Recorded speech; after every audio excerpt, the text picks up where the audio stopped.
Hello नमस्कार दोस्तों, welcome back my official YouTube channel law with Ronit. दोस्तों आप सभी का हमारे इस यूट्यूब चैनल पे स्वागत है। साथियों एक नए वीडियो और एक नए अपडेट के साथ आ रहे हैं जो कि छत्तीसगढ़ स्टेट जुडिशरी से रिलेटेड है।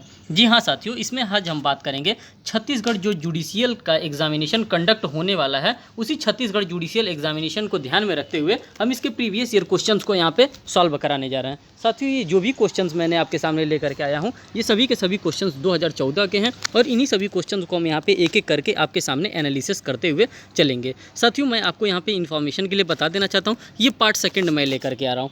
पार्ट फर्स्ट इसलिए मैं इसको नहीं कहना चाहता हूँ क्योंकि पार्ट फर्स्ट में ऑलरेडी मैंने 25 क्वेश्चन यहाँ पे डील करा रखा है।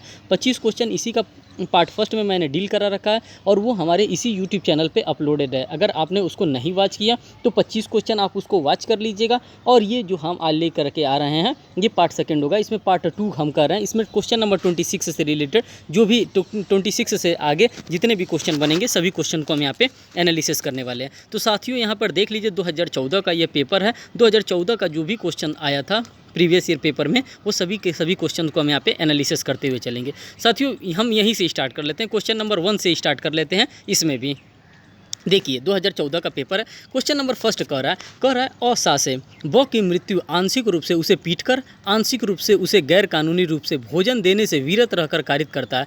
अ ने अपराध कारित किया। अब अ के द्वारा इसमें कौन सा अपराध कारित किया गया साथियों, ये जानना आपके लिए इंपॉर्टेंट है। अब साथियों कह रहा है कि या तो उसने आंशिक रूप से उसको क्या किया है, आंशिक रूप से उसको पीटा है और आंशिक रूप से उसको खाने के लिए नहीं दिया है। तो ये साथियों ये जो क्वेश्चन आपका आ रहा है ये इंडियन पेनल कोड मीन्स की आईपीसी से रिलेटेड ये क्वेश्चन आ रहा है। इसमें जो आपके पास ऑप्शंस दिए हैं इन ऑप्शन को एनालिसिस करिए। कह रहा है आपराधिक मानववध जो हत्या नहीं होता है, मीन्स की culpable homicide not amounting to murder की बात कर रहा है। बी वाले में हत्या की बात कर रहा है, सी वाले में घोर उपहति की बात कर रहा है और डी में उपहति की बात कर रहा है। तो साथियों अगर इस प्रकार का होता है आंशिक रूप से मीन्स की ओ सा से ब की मृत्यु आंशिक रूप से पीट कर करता है और आंशिक रूप से उसके गैर कानूनी रूप से भोजन देकर विरत रहने से करता है, तो इसका जो करेक्ट आंसर होगा साथियों ये बी वाला होगा। हत्या का वो काम यहाँ पे उन्होंने किया है। सेकंड क्वेश्चन को यहाँ पे एनालिसिस करिए। सेकंड क्वेश्चन में कह रहा है कि न्यायालय की आदेशिका का अनुपालन करते हुए सद्भावनापूर्वक किया गया कार्य भारतीय दंड संहिता की किस धारा के अंतर्गत सामान्य अपवादों के अंतर्गत आता है। साथियों आप सभी को पता है ये जनरल एक्सेप्शंस के अंतर्गत आते हैं और जनरल एक्सेप्शंस का अगर हम रेंज की बात करते हैं तो ये आपको चैप्टर नंबर 4 के अंतर्गत देखने के लिए मिलता है। इंडियन पेनल कोड की अगर हम बात करते हैं तो, और इसका रेंज आप देखना चाहेंगे तो सेक्शन नंबर 76 से लेकर के सेक्शन नंबर 106 के अंतर्गत ये आपको डिफाइन किया गया है। वहाँ पर आपको सारी चीज़ें दिखती हैं। तो यहाँ पर जो इसका करेक्ट आंसर होगा अगर इस प्रकार से किया जाएगा तो इसका करेक्ट आंसर सेक्शन नंबर 78 होगा। और यहाँ पे ऑप्शन की बात करते हैं तो ऑप्शन नंबर सी इसका करेक्ट आंसर होगा। थर्ड क्वेश्चन की हम बात करते हैं। कह रहा है अ ब को स की हत्या करने के लिए उकसाता है जिसे ब इनकार कर देता है और दोषी होगा। अ को यहाँ पे किस प्रकार का दोषी माना जाएगा, क्या हत्या का दोषी माना जाएगा, आपराधिक मानववध का दोषी माना जाएगा, या हत्या के लिए उकसाने का दोषी माना जाएगा, या कोई अपराध के लिए नहीं। तो साथियों यहाँ पे अबेटमेंट जो उसने उकसाया है उसी उकसाने का यहाँ पे दोषी माना जाएगा और यहाँ पे सी वाला आपका करेक्ट आंसर यहाँ पे मार्क किया जाएगा। नेक्स्ट क्वेश्चन की हम बात करते हैं। क्वेश्चन नंबर 4 में कह रहा है भारतीय दंड संहिता में बलवा के लिए दंड का प्रावधान है। किसकी बात कर रहा है साथियों, तो बलवा के लिए। और बलवा का दंड का प्रावधान आपको कहाँ देखने के लिए मिलता है साथियों, तो कह रहा है धारा 145 के अंतर्गत। क्या धारा 145 के अंतर्गत बलवा का आपको प्रावधान देखने के लिए मिलता है। धारा 146 के अंतर्गत, क्या धारा 146 के अंतर्गत देखने के लिए मिलता है। ये बलवा का जो प्रावधान है आपको धारा 147 के अंतर्गत देखने के लिए मिलता है। तो और 148 के अंतर्गत भी देखने के लिए नहीं मिलता है। तो जो आपका करेक्ट आंसर होगा क्वेश्चन नंबर 4 का साथियों यहाँ पे सी वाला आपका करेक्ट आंसर होने वाला है। नेक्स्ट क्वेश्चन को एनालिसिस करिए। और जो भी यहाँ पे क्वेश्चंस पूछे जा रहे हैं सभी के सभी इंडियन पेनल कोड मीन्स की आईपीसी से रिलेटेड यहाँ पे क्वेश्चंस आ रहे हैं। क्वेश्चन नंबर 5 की अगर हम बात करते हैं तो कह रहा है और जो कि रायपुर के जिला न्यायाधीश द्वारा जारी किए गए समन के अनुपालन के साक्ष्य देने हेतु उपस्थित होने के लिए बाध्य है। क्या कर रहा है यहाँ पे साक्ष्य देने के लिए उपस्थित होने के लिए बाध्य है।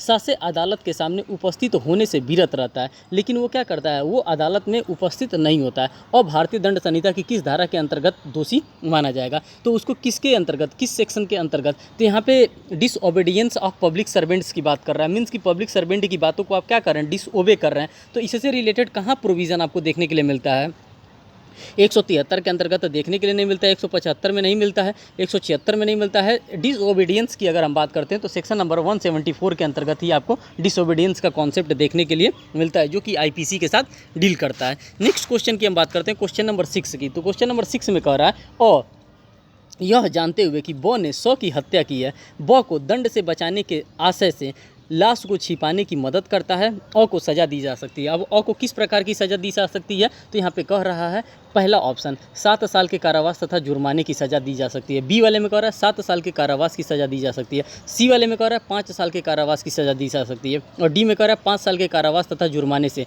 साथियों, जो 6 वाले का करेक्ट आंसर होगा ये ए वाला करेक्ट आंसर होगा। 7 साल के कारावास तथा जुर्माने की सज़ा इसको यहाँ पे प्रोवाइड की जा सकती है। नेक्स्ट क्वेश्चन की हम बात करते हैं क्वेश्चन नंबर 7 की। क्वेश्चन नंबर 7 में आपको देखने के लिए मिल रहा है साथियों, कह रहा है कि बलात्कार पीड़ित की पहचान को उजागर करने पर दंड की व्यवस्था भारतीय दंड संहिता के निम्नलिखित में से किस धारा के अंतर्गत की गई है। तो आपको ये पता होना चाहिए कि अगर कोई किसी भी महिला के साथ अगर किसी भी प्रकार का कोई भी सेक्सुअल ऑफेंसेस होता है, मीन्स कि रेप जैसे ऑफेंसेस कमिट किए जाते हैं, सेक्शन नंबर 375 के ऑफेंसेस की कमिट किए जाते हैं, तो उनके पहचान को प्रकटीकरण करना नहीं होता है। जो इसका प्रकटीकरण करेगा उसको 228 ए के अंतर्गत क्या किया जाएगा, उसको सेक्शन नंबर 228 के अंतर्गत पेनलाइज किया जाएगा। तो इसका जो करेक्ट आंसर होगा 225 होगा नहीं, 226 होगा नहीं, 225 होगा नहीं, 228 होगा। मीन्स कि 228 ए के अंतर्गत इसको क्या किया जाएगा, उसको पनिशेबल किया जाएगा। नेक्स्ट क्वेश्चन की हम बात करते हैं क्वेश्चन नंबर 8 की।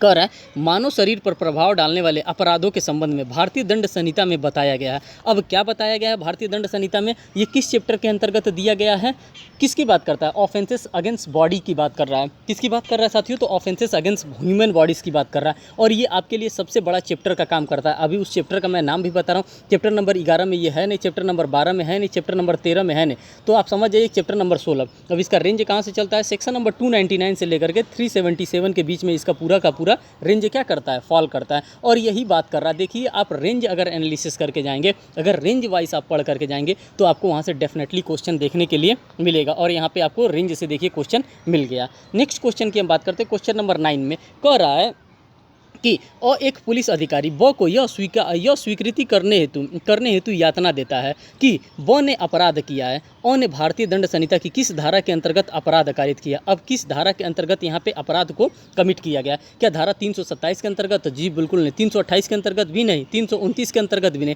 धारा 330 के अंतर्गत यहाँ पे क्या किया गया, यहाँ पे एक ऑफेंस कमिट किया गया है। नेक्स्ट क्वेश्चन की हम बात करते हैं क्वेश्चन नंबर 10 में क्या कर रहा है, तो साथियों क्वेश्चन नंबर 10 में कह रहा है कि किसी दस्तावेज पर अपने हस्ताक्षर इस आशय से बनाता है कि इस हस्ताक्षर को उसके नाम के ही किसी दूसरे व्यक्ति द्वारा किया जाया माना जाएगा। ने भारतीय दंड संहिता की किस धारा के अंतर्गत अपराध को यहाँ पे कारित किया। तो 10 का जो आपका करेक्ट आंसर होगा साथियों, 10 का आपका करेक्ट आंसर बी होगा। और धारा 464 के अंतर्गत ये चीज़ आपको देखने के लिए मिलता है। मीन्स कि सेक्शन 464 के अंतर्गत ये चीज़ आपको देखने के लिए मिलता है, बाकी कहीं आपको नहीं मिलता है। नेक्स्ट क्वेश्चन की हम बात करते हैं क्वेश्चन नंबर 11 में। तो क्वेश्चन नंबर 11 में यहाँ पे कह रहा है कि जमानती व गैर जमानती अपराधों की सूची दंड प्रक्रिया संहिता में कहाँ दी गई है। अब पूछ रहा है कि जो जमानती और गैर जमानती की बात कर रहा है कहाँ पर दिया गया है। यहाँ पे जो आपसे क्वेश्चन पूछा जा रहा है, क्वेश्चन के अकॉर्डिंग्स में ही आप आंसर दीजिए। और ये क्वेश्चन आपका अब सीआरपीसी से आने लगा। अभी तक जो 10 क्वेश्चन पूछे गए हैं ये सभी के सभी आपके इंडियन पिनल कोड से रिलेटेड थे,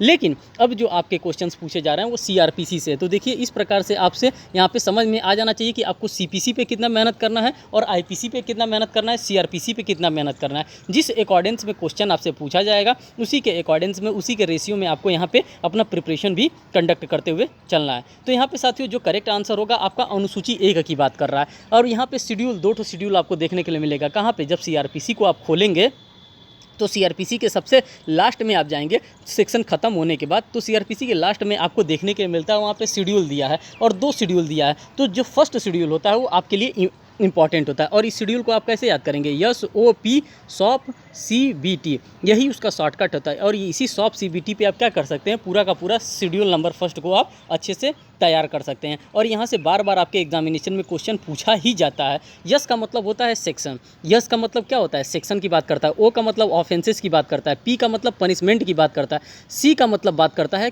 कॉग्निजेबल है कि नॉन कॉग्निजेबल है। बी का मतलब होता है बेलेबल है कि नॉन बेलेबल है। और टी का मतलब होता है ट्राइएबल बाई विच कोर्ट है। तो यही आपका शेड्यूल नंबर अनुसूची 1 के बारे में बात कर रहा है। और हम किसकी बात कर रहे हैं यहाँ पे, सीआरपीसी की बात कर रहे हैं। क्वेश्चन नंबर 12 की अगर हम बात करते हैं तो कह रहा है कि दंड प्रक्रिया संहिता की धारा 6 में दिया गया है। अब दंड प्रक्रिया संहिता की धारा 6 के अंतर्गत क्या दिया गया, तो यहाँ पे इसका करेक्ट आंसर दोस्तों बी होगा। कह रहा है दंड न्यायालयों की श्रेणी के बारे में दिया गया। किसके बारे में दिया गया, जो दंड न्यायालय का श्रेणी होता है, इसी दंड न्यायालय की श्रेणी के बारे में हमको यहाँ पे सेक्शन नंबर क्वेश्चन नंबर 12 का ऑप्शन नंबर 20 के बारे में हमको बता रहा है कि कौन कौन से हमारे पास कोर्ट आएंगे, उसी कोर्ट की श्रेणी के बारे में यहाँ पे दे रहा है। क्वेश्चन नंबर 13 की बात करते हैं। कह रहा है प्ली बार्गेनिंग से संबंधित उपबंध दंड प्रक्रिया संहिता में किस भाग में है। अब किसकी बात कर रहा है, तो प्ली बार्गेनिंग की बात कर रहा है। और प्ली बार्गेनिंग का मतलब क्या होता है कि सज़ा में क्या करना, बार्गेनिंग करना, सज़ा की छूट की मांग कराना, सज़ा की छूट को कम कराने की बात कर रहा है। ये कहाँ अध्याय 9 के 19 के अंतर्गत दिया है, बिल्कुल नहीं। अध्याय 20 के अंतर्गत, 20 ओ के अंतर्गत, ये 21 ओ के अंतर्गत आपको प्ली बार्गेनिंग का कॉन्सेप्ट आपको देखने के लिए मिलेगा। जब आप सीआरपीसी को ओपन करेंगे, चैप्टर से डायरेक्ट क्वेश्चन भी यहाँ पे पूछ रहा है, तो इसलिए आप इसको हल्के में नहीं लेंगे, रेंज को भी एनालिसिस करते हुए चलेंगे, क्योंकि आईपीसी से भी रेंज एनालिसिस से क्वेश्चन पूछा है और एज वेल एज सीआरपीसी से भी आपके पास रेंज एनालिसिस से क्वेश्चन पूछ रहा है। नेक्स्ट क्वेश्चन की हम बात करते हैं। कह रहा है निम्नलिखित में से संविदा सदृश बाध्यताओं का संस्थापक समझा जाता है। तो इसका जो करेक्ट आंसर होगा क्या होगा साथियों, तो इसका लॉर्ड राइट, लॉर्ड मांसफील्ड और पार्कवी, उपयुक्त में से कोई नहीं। साथियों इसके आंसर पे क्या लगा के रखा है, आयोग के द्वारा स्टार लगा करके रखा गया। और ये कौन सा आयोग है, तो साथियों ये छत्तीसगढ़ जो लोक सेवा आयोग है, छत्तीसगढ़ लोक सेवा आयोग के द्वारा इसका कोई भी आंसर नहीं मार्क किया गया है, इसलिए मैं भी इसका आंसर नहीं मार्क करूँगा। अगर कोई उसने ऑप्शन मार्क किया होता तो मैं डेफिनेटली आपको करता, लेकिन उनके द्वारा किसी भी आंसर को यहाँ पे करेक्ट नहीं माना गया है, इसीलिए वहाँ पे स्टार लगा दिया गया है। मीन्स कि इसका नंबर सबको प्रोवाइड किया जाता है और ऐसा छत्तीसगढ़ में बार बार होता है। नेक्स्ट क्वेश्चन की हम बात करते हैं।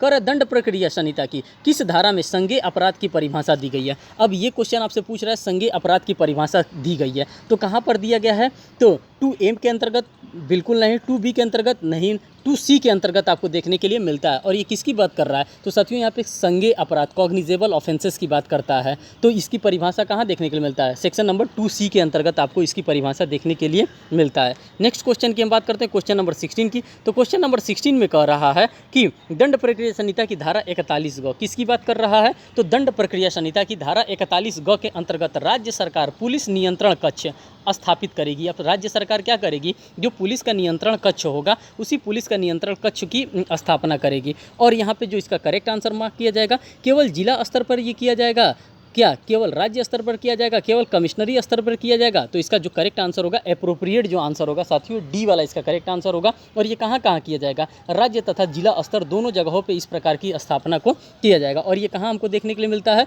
जब हम चैप्टर नंबर 5 को पढ़ते हैं। किसके चैप्टर नंबर 5 को पढ़ते हैं, जब हम सीआरपीसी के चैप्टर नंबर 5 में अरेस्ट को पढ़ते हैं, तो अरेस्ट के प्रोविजन के अंतर्गत ये सारी चीज़ें हमको देखने के लिए मिलती हैं। नेक्स्ट क्वेश्चन की हम बात करते हैं, क्वेश्चन नंबर 17 की हम बात करते हैं। कह रहा है किस उपबंध के अंतर्गत गिरफ्तार व्यक्ति का पूछताछ के दौरान अपने पसंद के अधिवक्ता से मिलने का अधिकार आपको प्रोवाइड किया जा रहा है। तो साथियों ये कहाँ पे आपको देखने के लिए मिलता है, तो ये भी सीआरपीसी के अंतर्गत ही देखने के लिए मिलता है और चैप्टर नंबर 5 के ही अंतर्गत देखने के लिए मिलता है, जहाँ पे अरेस्ट के पूरे प्रोविजंस को डिफाइन किया गया है। और ये प्रोविज़न कहाँ से, सेक्शन नंबर 41 से लेकर के सेक्शन नंबर 60 कैपिटल ए तक आपको देखने के लिए पूरा प्रोविज़न मिलता है। तो आपको जब रेंज का पता चल गया, तो अब रेंज के अकॉर्डिंग्स में आप क्या कर सकते हैं, आप यहाँ पे आंसर को अच्छे से मार्क कर सकते हैं। सेक्शन नंबर 39 तो पहले ही एलिमिनेट हो गया, सेक्शन नंबर 40 भी आपका एलिमिनेट हो गया, क्योंकि जहाँ पे आपका स्टार्ट हो रहा है, कहाँ से स्टार्ट हो रहा है, आपको रेंज पता है, सेक्शन नंबर 60 से लेकर के 60 कैपिटल 60A के अंतर्गत आपको देखने के लिए मिल रहा है। तो 41 क के अंतर्गत ये है नहीं, ये कहाँ पे दिया गया,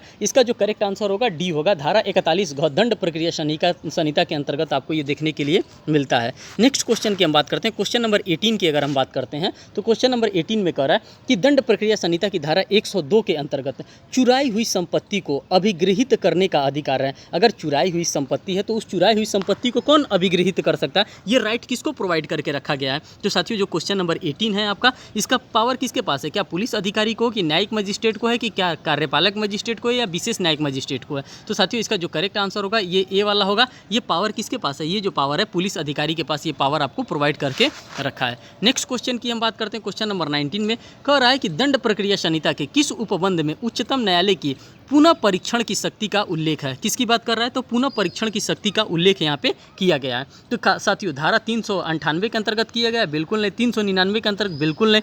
400 के अंतर्गत किया गया है, बिल्कुल नहीं किया गया। कहाँ पे किया गया, धारा 401 के अंतर्गत ये आपको देखने के लिए यहाँ पे मिलता है। नेक्स्ट क्वेश्चन की हम बात करते हैं, क्वेश्चन नंबर 20 में। तो क्वेश्चन नंबर 20 में कह रहा है कि दंड प्रक्रिया संहिता की धारा 468 के किसकी बात कर रहा है साथियों? तो कह रहा है दंड प्रक्रिया संहिता की धारा 468 के अनुसार 1 वर्ष से अधिक किंतु 3 वर्ष से अधिक के कारावास से दंडनीय अपराध के संज्ञान लेने का मियाद काल होता है। तो मियाद काल यहाँ पे आपको कितना दे रहा है? तो आपको एक जो लिमिटेशन का पीरियड दे रहा है वो 3 वर्ष यहाँ पे लिमिटेशन के पीरियड के अकॉर्डिंग आपको यहाँ पे दिया जा रहा है और सी वाला ही आपका यहाँ पे करेक्ट आंसर मार्क किया जाएगा। नेक्स्ट क्वेश्चन की हम बात करते हैं। नेक्स्ट क्वेश्चन आपका आ जाता है क्वेश्चन नंबर 21 और क्वेश्चन नंबर 21 में कह रहा है कि किसी संपत्ति की कुर्की के बाद उसका प्राइवेट अन्य संक्राम में होता है। अब क्या इसका संक्राम में होता है? तो 21 का आपका जो करेक्ट आंसर होगा साथियों यहाँ पे सी वाला करेक्ट आंसर हो जाता है। ये क्या हो जाता है? ये शून्य हो जाता है। यहाँ पे क्या मान लिया जाता है? इसको शून्य मान लिया जाता है। क्वेश्चन नंबर 22 की अगर हम बात करते हैं तो कह रहा है दीवानी प्रक्रिया संहिता की धारा 75 में किस उपबंध में उपबंधित किया गया है? किस उपबंध के अंतर्गत इसको क्या किया गया है? इसको उपबंधित किया गया है। तो 22 का जो आपका करेक्ट आंसर होगा साथियों यहाँ पे ऑप्शन ए देखिए, कह रहा है समन जारी करने के अधिकार के बारे में बात कर रहा है। किसके बारे में बात कर रहा है? तो कह रहा है समन जारी करने के अधिकार के बारे में। बी कह रहा है कमीशन जारी करने का अधिकार और सी कह रहा है अपील का अभिरक्षा और डी कह रहा है रिस जुडिकेटा के बारे में बात कर रहा है। तो जो 22 का आपका करेक्ट आंसर होगा दोस्तों ये बी वाला होगा। ये कमीशन जारी करने के अधिकार के बारे में बात कर रहा है और ये कौन सा सेक्शन है? तो सेक्शन नंबर 75 की बात हमको यहाँ पे देखने के लिए मिल रहा है और जो कि सीपीसी के साथ डील करता है। नेक्स्ट क्वेश्चन नंबर 23 की हम बात करते हैं।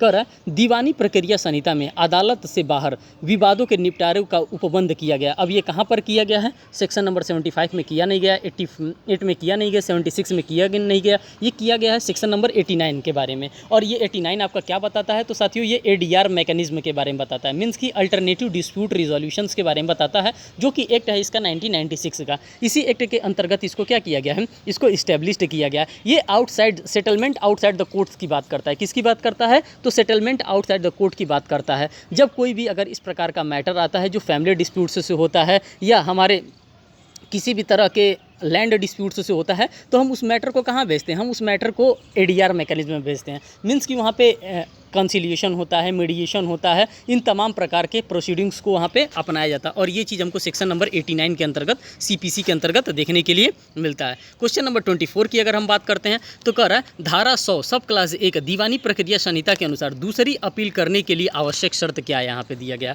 किसकी बात कर रहा है? तो दूसरी अपील करने के लिए शर्त क्या दिया गया? पहला कह रहा है तथ्य का सारवान प्रश्न होना चाहिए, मीन्स कि तथ्य का यहाँ पे प्रश्न होना चाहिए। दूसरा कह रहा है विधि का सारवान प्रश्न होना चाहिए।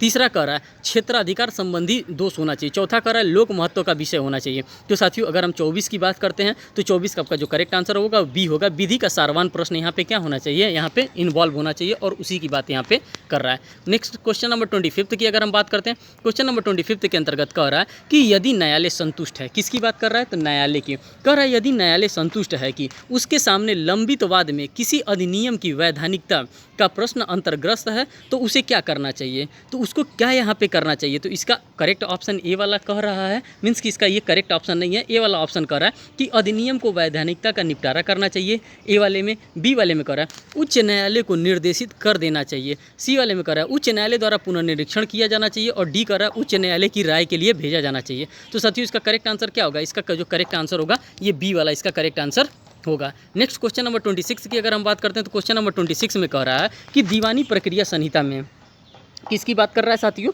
तो कह रहा है दीवानी प्रक्रिया संहिता में अधोलिखित में से कौन न्यायालय में व्यक्तिगत रूप से उपस्थित होने से छूट पाने का हकदार है? किसकी बात कर रहा है? न्यायालय में उपस्थित होने से छूट पाने का कौन अधिकार है? तो कह रहा है क्या संघ के मंत्री जी को इस प्रकार का छूट है, राज्य के मंत्री को इस प्रकार का छूट है, उच्च न्यायालय के न्यायाधीश को इस प्रकार का छूट है? तो बिल्कुल नहीं, इनमें से सभी की बात कर रहा है। किसकी बात कर रहा है? कह रहा है इनमें से सभी को यहाँ पे छूट का उपस्थिति होने के लिए यहाँ पे प्रावधान दिया गया है। नेक्स्ट क्वेश्चन की बात करते हैं, क्वेश्चन नंबर 27 की बात कर रहे हैं। 27 में कह रहा है कि दीवानी प्रक्रिया संहिता के अंतर्गत दायर कैविएट कितने दिनों तक प्रभावी रहता है? कैविएट की बात करता है। अब कैविएट दाखिल करने का यहाँ पे लिमिटेशन पीरियड होता है और ये पूछ रहा है कि लिमिटेशन पीरियड कितना दिन होता है? तो साथियों कैविएट दाखिल करने का 90 जो आपका समय होता है 15 दिन तक नहीं होता है, 60 दिन तक नहीं होता है, 4 महीने तक नहीं होता है, वो 90 दिन तक होता है। मंथ में नहीं होता है, ये दिन में होता है, इसीलिए 90 दिन यहाँ पे आपके सामने रखा हुआ है। क्वेश्चन नंबर फिर नेक्स्ट की बात करते हैं, क्वेश्चन नंबर 28 की बात करते हैं। क्वेश्चन नंबर 28 में कह रहा है कि वे दस्तावेज जो वादी द्वारा वाद पत्र के साथ अवश्य प्रस्तुत किए जाने चाहिए किंतु उन्हें नहीं किया जाता है, क्या उन्हें बाद में वादी की ओर से साक्ष्य के रूप में स्वीकार किया जा सकता है? अगर इस प्रकार से प्रस्तुत किया जा रहा है तो क्या उन्हें बाद में वादी के रूप में साक्ष्य के रूप में उसे प्राप्त किया जा सकता है। क्वेश्चन नंबर 28 का जो आपका करेक्ट आंसर होगा साथियों ये सी होगा, केवल अदालत की अनुमति से उसको क्या किया जा सकता है, उसको स्वीकार किया जा सकता है, अन्यथा नहीं किया जा सकता है। अगर कोर्ट ऑफ लॉ यहाँ पे आपको अलाउ करती है तो आप डेफिनेटली कर सकते हैं, अगर कोर्ट ऑफ लॉ यहाँ पे अलाउ नहीं करती है तो आप नहीं करेंगे। नेक्स्ट क्वेश्चन की हम बात करते हैं, कर यदि निर्धारित तिथि पर कोई पक्षकार उपस्थित नहीं होता है, किसकी बात कर रहा है, निर्धारित तिथि पर। यदि निर्धारित तिथि पर कोई पक्षकार उपस्थित नहीं होता है तो न्यायालय क्या कर सकता है, तो न्यायालय यहाँ पे क्या कर सकता है। तो क्वेश्चन नंबर 29 का आपका जो करेक्ट आंसर होगा साथियों ए वाले ऑप्शन को देखिए, कर रहा है एक पक्षीय आदेश यहाँ पे एक्स पार्टी डिसीजन क्या आपको प्रोवाइड कर देगा। सेकंड कर रहा है मध्यस्थता के लिए भेज देगा, मीन्स की एडीआर मैकेनिज्म के लिए भेज देगा, सुलह के लिए प्रेषित कर देगा, मीन्स कि यहाँ पे भी कर रहा है एडीआर मैकेनिज्म मीन्स की अल्टरनेटिव डिस्प्यूट रिजोल्यूशन के पास आपके पास भेज देगा, और डी वाला में कर रहा है वाद को खारिज कर देगा। तो साथियों 29 का आपका जो करेक्ट आंसर होगा ये डी वाला करेक्ट आंसर होगा। वाद को यहाँ पे क्या किया जा सकता है, आपके वाद को यहाँ पे डिसमिस किया जा सकता है, आपके वाद को खारिज किया जा सकता है।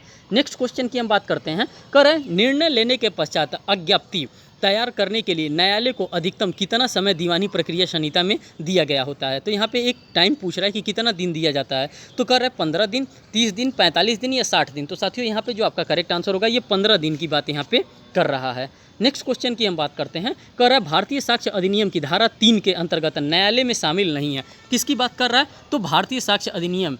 तो साथियों यहाँ पे आपको देखने के लिए मिलता होगा कि सेक्शन नंबर 3 में आपको इंटरप्रिटेशन क्लॉजेज आपको देखने के लिए मिलते होंगे। किस चीज़ की बात करते हैं, तो यहाँ पे आपको डेफिनेशन क्लॉजेस नहीं देखने के लिए मिलता है, यहाँ पे आपको इंटरप्रिटेशन क्लॉजेस देखने के लिए मिलता है। और 31 के अंतर्गत कह रहा है कि क्या नहीं देखने के लिए मिल रहा है, किसको शामिल नहीं किया गया है। साथियों यहाँ पे क्वेश्चन निगेटिव वे में पूछा जा रहा है कि किसको शामिल नहीं किया गया है, न्यायाधीश को कि मजिस्ट्रेट को कि जिला न्यायालय को। तो साथियों यहाँ पे मध्यस्थता को यहाँ पे शामिल नहीं किया जा रहा है और उसी की बात यहाँ पे कह रहा है। क्वेश्चन नंबर 31 के अंतर्गत ये देखने के लिए आपको मिल रहा है। नेक्स्ट क्वेश्चन की हम बात करते हैं, ये क्वेश्चन पे आप जरूर ध्यान दीजिएगा, जहाँ पे नहीं लगा करके निगेटिव टर्मिनोलॉजी में आपसे क्वेश्चन पूछे जाते हैं। क्वेश्चन नंबर 32 की हम बात करते हैं, कह रहा है साक्ष्य अधिनियम की धारा 1 के अनुसार, कह रहा है साक्ष्य अधिनियम की धारा 1 के अनुसार अधिनियम के लागू होने की तिथि थी। अब क्या अधिनियम के लागू होने की तिथि थे, तो बी का जो आपका करेक्ट आंसर मीन्स की 32 का जो आपका करेक्ट आंसर होगा साथियों, तो 32 का आपका बी वाला करेक्ट आंसर होगा। कह रहा है 1 सितंबर 1872 को ये लागू हुआ। और ये किसकी बात कर रहा है, साक्ष्य अधिनियम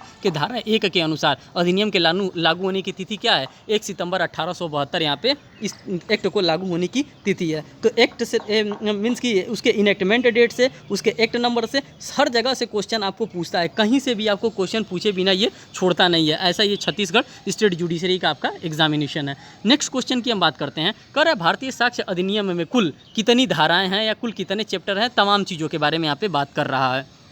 तो क्वेश्चन नंबर 33 का आपका जो करेक्ट आंसर होगा साथियों, तो करेक्ट आंसर को हम नहीं देखेंगे। कह रहा है भारतीय साक्ष्य अधिनियम में कुल 11 अध्याय 167 धाराएं। ऑप्शन है 11 अध्याय 2 अनुसूचियां हैं, बिल्कुल गलत। 11 अध्याय 197 धाराएं, 156 धाराएं 3 अनुसूचियां, बिल्कुल गलत। आपका जो करेक्ट आंसर होगा ए वाला ही करेक्ट आंसर होगा। 11 चैप्टर्स के बारे में और टोटल 167 सेक्शंस के बारे में हमको देखने के लिए मिलता है। अगर हम बात करते हैं इंडियन एविडेंस एक्ट के अंतर्गत, तो यहाँ पे क्वेश्चन नंबर 34 की हम बात करते हैं। कह रहा है रेस जुडिकेटा के सिद्धांत को साक्ष्य अधिनियम में लिपिबद्ध किया गया है, किसकी बात कर रहा है, रेस जुडिकेटा की बात कर रहा है। और ये रेस जुडिकेटा का कॉन्सेप्ट आपको देखने के लिए कहाँ मिलता है, तो क्वेश्चन नंबर 34 का अगर आप देखेंगे कि रेस जुडिकेटा कहाँ देखने को मिलता है, तो 4 में मिलता नहीं है, 5 में मिलता नहीं है, 7 में मिलता नहीं है। रेस जुडिकेटा का कॉन्सेप्ट आपको सेक्शन नंबर 6 के अंतर्गत इंडियन एविडेंस एक्ट के अंतर्गत ही देखने के लिए मिलता है। क्वेश्चन नंबर 35 की अगर हम बात करते हैं, तो कह रहा है क के ऊपर ख को पोटेशियम साइनाइड का विष देकर हत्या करने का आरोप है। यह तथ्य कि ख की हत्या के पूर्व क ने पोटेशियम साइनाइड खरीदा था, किस धारा के अंतर्गत सुसंगत होगा। अब इसको किस धारा के अंतर्गत, कनेक्टेड फैक्ट के अंतर्गत इसको रेलिवेंट माना जाएगा। तो यहाँ पे मोटिव, प्रिपरेशन एंड कंडक्ट की बात हम देखते हैं। किसकी बात देखते हैं, तो मोटिव क्या होता है, उसका प्रिपरेशन क्या होता है, उसका कंडक्ट क्या होता है। मीन्स कि यहाँ पे कहें तो CMP की बात कर रहा है, मोटिव प्रिपरेशन एंड कंडक्ट की बात कर रहा है। जिस भी तरह से हो सके उस तरह से आप क्या कर सकते हैं, इन चीज़ों को पकड़ सकते हैं, चीज़ों को याद कर सकते हैं। तो साथियों इसका जो करेक्ट आंसर होगा क्या धारा 7 के अंतर्गत है, तो जी बिल्कुल धारा 7 के अंतर्गत ये फॉल नहीं करेगा, ये फॉल करेगा धारा 8 के अंतर्गत ये फॉल करता है। और यहीं पे हमको मोटिव, प्रिपरेशन एंड कंडक्ट के बारे में देखने के लिए मिलता है। नेक्स्ट क्वेश्चन की अगर हम बात करते हैं, तो नेक्स्ट क्वेश्चन आपका यहाँ पे आ जाता है क्वेश्चन नंबर 36। और क्वेश्चन नंबर 36 का क्या कह रहा है, कोई तथ्य अन्यथा सुसंगत नहीं नहीं होने के बावजूद कुछ परिस्थितियों में सुसंगत होता है, उन परिस्थितियों को साक्ष्य अधिनियम की किस धारा में उपबंधित किया गया। अब साक्ष्य अधिनियम के किस धारा के अंतर्गत उसको उपबंधित किया गया, तो 36 का आपका जो करेक्ट आंसर होगा साथियों, धारा 11 के अंतर्गत नहीं होगा, 13 के अंतर्गत नहीं होगा, 14 के अंतर्गत नहीं होगा, धारा 12 के अंतर्गत ये क्या माना जाएगा, इसको रेलेवेंट माना जाएगा। नेक्स्ट क्वेश्चन की बात करते हैं, क्वेश्चन नंबर 37 की। क्वेश्चन नंबर 37 में कह रहा है कि संस्वीकृति की परिभाषा साक्ष्य अधिनियम में दी गई है। किसकी बात कर रहा है, संस्वीकृति की परिभाषा के बारे में बात कर रहा है। ये साक्ष्य अधिनियम के अंतर्गत आपको कहाँ पे प्रोवाइड करके रखी गई है संस्वीकृति की परिभाषा। तो साथियों अगर आप देखेंगे संस्वीकृति की परिभाषा कहाँ पे एडमिशन की परिभाषा आपको दे रखी है, तो क्या ये धारा नंबर 19 के अंतर्गत दे रखी है कि 20 के अंतर्गत दे रखी है कि 31 के अंतर्गत आपको दे रखी है। तो 37 का जो आपका करेक्ट आंसर होगा साथियों, ए वाला करेक्ट आंसर होगा, धारा 19 के अंतर्गत ये आपको देखने के लिए मिलता है। नेक्स्ट क्वेश्चन 38 की हम बात करते हैं। कह रहा है संस्वीकृति का साक्षिक महत्व क्या होता है। जो संस्वीकृति होता है, इस संस्वीकृति का साक्षिक महत्व क्या होता है। तो यहाँ पे जो 38 वाला आपका क्वेश्चन है, इसका ऑप्शन देखिए। कह रहा है ये महत्वहीन होगा, ये निश्चायक सबूत होगा, ये विबंधन के रूप में होगा, ये क्या होगा, ये बाध्यकारी होगा। और इसका करेक्ट आंसर क्या होगा, 38 का करेक्ट आंसर डी वाला ही इसका होगा। नेक्स्ट क्वेश्चन की हम बात करते हैं, क्वेश्चन नंबर 39 की हम बात करते हैं। क्वेश्चन नंबर 39 के अंतर्गत कह रहा है कि सबूत के भार से संबंधित उपबंध। किसकी बात कर रहा है, सबूत के भार की बात कर रहा है, किसके ऊपर बर्डन ऑफ प्रूफ की बात कर रहा है। कह रहा है सबूत के भार के संबंध में, सबूत के भार से संबंधित उपबंध भारतीय साक्ष्य अधिनियम में किस चैप्टर में लिपिबद्ध किया गया। अब डायरेक्ट चैप्टर बेस्ड आपसे क्वेश्चन पूछ रहा है कि किस चैप्टर में आपको देखने के लिए मिलता है। तो ये चैप्टर नंबर 4 में नहीं है, चैप्टर नंबर 5 में नहीं है, 7 में नहीं है, कहाँ पे है, ये चैप्टर नंबर 6 के अंतर्गत ये चीज़ें आपको देखने के लिए मिलती हैं। नेक्स्ट क्वेश्चन की बात करते हैं। कह रहा है धारा 119 के उपबंध के अनुसार मूक साक्षी द्वारा दिया गया साक्ष्य माना जाएगा। अगर कोई गूंगा व्यक्ति है जो कि सेक्शन नंबर 119 के अंतर्गत फॉल कर रहा है, उसके द्वारा कोई भी अगर साक्ष्य दिया जा रहा है तो उसको किस प्रकार का, उसका जो साक्ष्य माना जाएगा किस नेचर का माना जाएगा। क्या उसको मौखिक साक्ष्य माना जाएगा, दस्तावेजी, अनुश्रुत या परिस्थिति जन्य साक्ष्य माना जाएगा। तो अगर 119 के अंतर्गत किसी भी गूंग व्यक्ति के द्वारा कोई भी साक्ष्य दिया जाता है तो उसको क्या माना जाता है, उसको एट द टाइम मौखिक साक्ष्य के रूप में ही वहाँ पे माना जाता है। और यही हमारा इंडियन एविडेंस एक्ट भी कहता है। क्वेश्चन नंबर 41 की अगर हम बात करते हैं तो कह रहा है कि संविधान की प्रस्तावना में समाजवादी शब्द जोड़ा गया है। अब समाजवादी शब्द को कब इसको जोड़ा गया है, देखिए कॉन्स्टिट्यूशन ऑफ इंडिया से भी आपके एग्जामिनेशन में क्वेश्चन पूछा जाने लगा है। तो कह रहा है 42वें संविधान संशोधन की धारा 2 के द्वारा, कि 42वें संविधान संशोधन धारा 3 के द्वारा, 42वें संविधान संशोधन की धारा 4 के द्वारा, 42वें संविधान संशोधन की धारा 5 के द्वारा। तो साथियों ये जोड़ा गया है। तो 42वें संविधान संशोधन अधिनियम धारा 2 के द्वारा इसको क्या किया गया है, यहाँ पे इनकॉर्पोरेटेड किया गया है। यहाँ पे समाजवादी शब्द को यहाँ पे क्या किया गया था, जोड़ा गया था। और साथियों अगर हम 42वें संविधान संशोधन की बात करते हैं तो इसको मिनी कॉन्स्टिट्यूशन के नाम से भी जाना जाता है। और ये किसके टाइम में इसको चेंजेस किया गया था, मिनी कॉन्स्टिट्यूशन इसको बनाया गया था। तो जो हमारी लेडी प्राइम मिनिस्टर थी इंदिरा गांधी, उन्हीं के समय में इसको क्या किया गया था, बनाया गया था। अगर हम बात करते हैं कि कौन रिकमेंडेशन दिया था, तो सरदार स्वर्ण सिंह की कमेटी थी। उसी सरदार स्वर्ण सिंह की कमेटी का रिकमेंडेशन के आधार पर इसमें क्या किया गया था, इसमें व्यापक चेंजेस किए गए थे। और इसी के साथ साथ 4 को भी आपके इसमें जोड़े गए थे। किसके अंतर्गत, जो 42वां संविधान संशोधन होता है, 42वां संविधान संशोधन के अंतर्गत 4 को भी आपका फंडामेंटल ड्यूटीज़ भी इनकॉर्पोरेटेड किया गया था। तो ये सारी इन्फॉर्मेशन आपके 42वां संविधान संशोधन से रिलेटेड है। क्वेश्चन नंबर 42 की हम बात करते हैं। कह रहा है अधोलिखित में से किस अनुच्छेद के अंतर्गत राष्ट्रपति को प्रधानमंत्री की अनुमति की नियुक्ति का अधिकार दिया जाता है। अब किसके तहत दिया जाता है, अगर 42वें क्वेश्चन की बात करते हैं तो क्या धारा अनुच्छेद 74, अनुच्छेद 75, अनुच्छेद 76, अनुच्छेद 77। तो साथियों इसका जो करेक्ट ऑप्शन आपका होगा वो अनुच्छेद 74 की बात कर रहा है, मीन्स की आर्टिकल नंबर 74 की ये बात कर रहा है। नेक्स्ट क्वेश्चन नंबर 43 की हम बात करते हैं। कह रहा है लोकसभा द्वारा धन विधेयक के पारित होने के बाद यदि राज्यसभा द्वारा कोई कार्यवाही नहीं किए जाने पर उसे कितने दिन बाद पारित हुआ मान लिया जाता है। तो साथियों यहाँ पे ऐसा क्वेश्चन पूछा जा रहा है कि अगर नहीं भी कर रहा है तो कितने दिनों के बाद राज्यसभा से ये मान लिया जाएगा कि उस बिल को उन्होंने पारित कर दिया। और ये किसकी बात कर रहा है, धन विधेयक की बात कर रहा है। जब हम धन विधेयक की बात करते हैं तो साथियों ये सिर्फ और सिर्फ लोकसभा के स्पीकर को ही पावर होता है कि वो बताएंगे कि कौन सा विधेयक धन विधेयक है या वित्त विधेयक है। ये किसके पास पावर होता है, ये सिर्फ और सिर्फ लोकसभा के स्पीकर के पास पावर होता है कि वही बताएंगे कि ये धन विधेयक है या वित्त विधेयक है। 2 विधेयक होता है, एक धन विधेयक होता है और एक वित्त विधेयक होता है। और यहाँ पे जो क्वेश्चन आपसे पूछा जा रहा है कि अगर लोकसभा में किसी भी प्रकार के अगर धन विधेयक के बारे में कोई भी प्रोविज़न है, अगर उस पर पास कर दिया जाता है, लोकसभा को देखने के लिए भेजा जाता है, लोकसभा आदि 14 दिन के अंतर्गत अगर उसको पास नहीं करती है तो ये मान लिया जाता है कि लोकसभा ने क्या कर दिया है, उसको पास कर दिया है। ये क्वेश्चन नंबर 43 को जब आप एनालिसिस करेंगे तो इसका बी वाला करेक्ट आंसर मार्क किया जाएगा। नेक्स्ट क्वेश्चन की हम बात करते हैं। नेक्स्ट क्वेश्चन में 44 नंबर के क्वेश्चन में कह रहा है, क्वेश्चन नंबर 44 में कि भारत के मुख्य चुनाव आयुक्त को पद से हटाया जा सकता है। इनके चुनाव मीन्स कि जो भारत के मुख्य चुनाव आयुक्त होते हैं, इनको पद से कैसे हटाया जा सकता है। तो साथियों, इनको पद से हटाने के लिए यहाँ पे क्या आपके पास बहुत ही टेढ़ी खीर है इनको हटाना। कर है कैबिनेट के 2/3 बहुमत द्वारा प्रस्ताव द्वारा, दोनों सदनों के प्रस्ताव के द्वारा इनको हटाया जा सकता है। भारत के मुख्य न्यायाधीश की संस्तुति पर इनमें से कोई नहीं। साथियों, इसका जो करेक्ट आंसर होगा ये बी वाला होगा। दोनों सदन का अगर प्रस्ताव मिलता है, मीन्स कि Lok Sabha as well plus Rajya Sabha की बात करता है, दोनों के अगर प्रस्ताव मिलता है तो दोनों के प्रस्ताव पे ही क्या किया जा सकता है, मुख्य चुनाव आयुक्त को हटाया जा सकता है, जो कि आर्टिकल 324 के अंतर्गत आपको देखने के लिए मिलता है। किसकी को क्या देखने के लिए मिलता है, तो मुख्य चुनाव आयुक्त का प्रोविज़न, आपको चुनाव आयुक्त का प्रोविज़न इसी आर्टिकल नंबर 324 के अंतर्गत देखने के लिए मिलता है। और सभी के सभी क्वेश्चन आपके कॉन्स्टिट्यूशन ऑफ इंडिया से डील कर रहा है। नेक्स्ट क्वेश्चन की बात कर रहे हैं। कर संविधान सभा द्वारा भारत के संविधान को अंगीकृत किया गया था, तो कब किया गया था साथियों। क्वेश्चन नंबर 45 को आप देखेंगे तो कब किया गया था इसको, तो इसको यहाँ पे जो ये डेट लिखा है ये 27 नवंबर नहीं होना चाहिए, यहाँ पे 26 नवंबर 1949 होना चाहिए। क्या होना चाहिए साथियों, यहाँ पे जो डी वाला का करेक्ट आंसर होगा, यहाँ पे 27 नवंबर लिखा है, यहाँ पे 26 नवंबर की बात कर रहा है। 26 नवंबर 1949 को क्या किया गया था, इसको अधिनियमित अंगीकृत और आत्मार्पित किया गया था 26 नवंबर 1949, जिसको कि लॉ डे के नाम से भी आप क्या करते हैं, सेलिब्रेट करते हैं। किस नाम से, लॉ डे के नाम से, या फिर आप संविधान दिवस के रूप में भी क्या करते हैं 26 नवंबर 1949 को। किसको, 26 नवंबर को, क्योंकि इसी दिन हमारा संविधान अंगीकृत और आत्मार्पित किया गया था। 26 नवंबर 1949 से इसको क्या किया जाता है, इसको सेलिब्रेट किया जाता है। तो ये क्वेश्चन आपके लिए इंपॉर्टेंट हो जाता है। नेक्स्ट क्वेश्चन की बात करते हैं, क्वेश्चन नंबर 46 की। कह रहा है सुप्रीम कोर्ट ने किस मुकदमे में बहुमत से निर्णय दिया था कि संसद अनुच्छेद 368 के अधिकारों का प्रयोग करके मूल अधिकारों में संशोधन नहीं कर सकती है। तो क्वेश्चन नंबर यहाँ पे जो 46 है साथियों, तो यहाँ पे एक हमारे पास केस आता था, क्या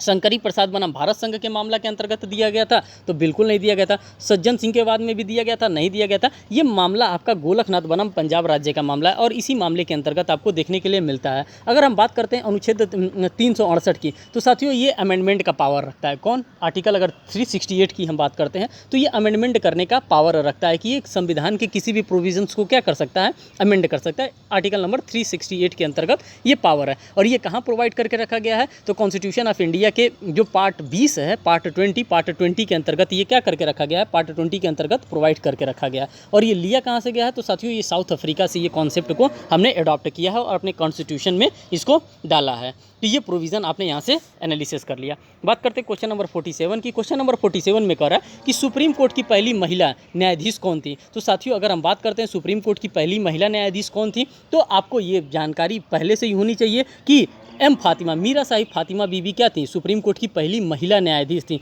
ये चीफ जस्टिस नहीं थी, सिर्फ और सिर्फ अदर जजेस के अंतर्गत ये क्या करती थी, फॉल करती थी। यहाँ पे ज्ञान सुधा मिश्रा अभी हैं, लीला सेठ की बात कर रहा है और रानी जेठमलानी की बात कर रहा है। तो ये यहाँ पे जेठमलानी की बात कर रहा है, तो रानी जेठमलानी यहाँ पे नहीं होगा, यहाँ पे सिर्फ जेठमलानी साहब होंगे, राम जेठमलानी होंगे, रानी नहीं, राम जेठमलानी साहब की बात कर रहा है, जो कि बहुत बड़े वकील थे, उनकी बात नहीं कर रहा है। यहाँ पे जो करेक्ट आंसर होगा आपका ए वाला होगा, मीरा साहिब फातिमा बीबी का नाम होगा। क्वेश्चन नंबर 48 की हम बात करते हैं। कह रहा है भारत के मुख्य चुनाव आयुक्त का कार्यकाल कितना होता है। किसकी बात कर रहा है, तो मुख्य चुनाव आयुक्त के कार्यकाल की बात कर रहा है। और साथियों जो मुख्य चुनाव का कार्यकाल होता है ये कितना होता है, तो मुख्य चुनाव का जो कार्यकाल होता है साथियों आपका 5 वर्ष का इनका कार्यकाल होता है।